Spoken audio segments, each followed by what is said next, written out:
Šodien atrodamies Tenax paneļu birojā, kas ir viens no Tenax grupas meitas uzņēmumiem.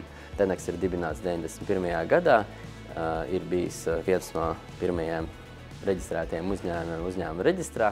Šo ēku atklājām 2024. gada 30. maijā, un principā pēc atklāšanas jaunā ražotne sāka pilnvērtīgi ikdienas ražošanu.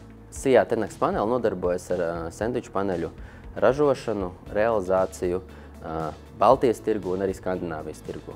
Paneļi tiek izmantoti dažāda tipa industriālajām ēkām, hallēm un iepirkšanās centriem. Šajā projektā tika ieguldīti 14 miljoni eiro, kas ietver sevī gan ēkas izbūvi, gan ražošanas līnijas izbūvi. Šī projekta ietvaros mēs esam radījuši vairāk kā 20 jaunas darba vietas šeit, Dobeles novadā, tieši Dobeles pilsētā. Šis projekts un arī iepriekšējā ražotne, kas ir blakus šai ražotnei, tika attīstītas savulaik degradētā teritorijā, kam arī attiecīgi bija līdzfinansējums tādu teritoriju atjaunošanai un uzlabošanai. Šodien tas ir izbūvēta vai modernizēta vairāk kārt iepriekšējā ražotne un pilnībā no jauna uzbūvēta blakus stāvoša jauna ražotne. Attālums starp ražotnēm ir mazāk kā 50 metri. Tad, realizējot šo projektu, bija nemazums dažādi izaicinājumi. Izbūvēt mūsu pagrabstāvu, tika atklāti arī dažādi aprakti atkritumi, bet to arī jautājumu esam sakārtojuši, atkritumus esam utilizējuši un pamatu esam izveidojuši atbilstoši būvprojekta vai būvnormatīvu prasībām. Kas bija otrs izaicinājums? Tas ir ļoti interesants izaicinājums. Mūsu ēka ir 154 metrus gara. Kāpēc? Tāpēc, ka no vienas puses mēs esam ierobežoti no ceļa, un no otras puses mums ir augstsprieguma līnija.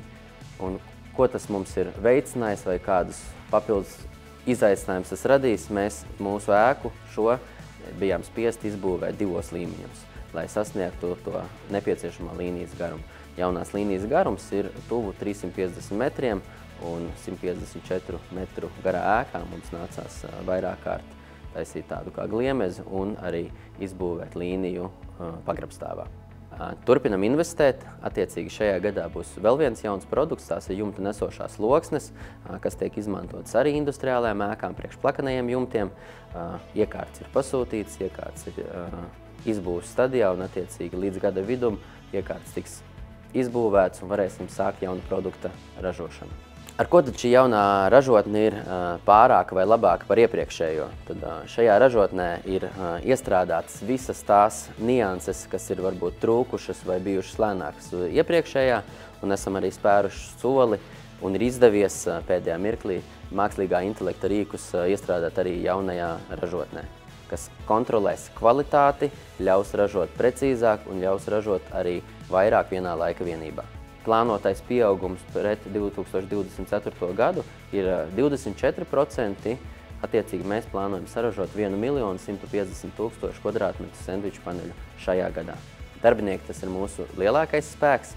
Bez darbiniekiem šos mērķus mēs nesasniegtu. Šogad jau mēs esam virs 90 darbiniekiem kopā mūsu uzņēmumā. Visu laiku meklējam papildus spēkus, jaunus talantus, strādāt gribošus cilvēkus, lai mēs varētu turpināt attīstīties tādos tempos, kā mēs to esam darījuši līdz šim. Tirgus situācija šodien nav viegla un nekad nav bijusi viegla, bet es novēlu mums visiem sasniegt jaunus mērķus un vienmēr būt gataviem jauniem izaicinājumiem.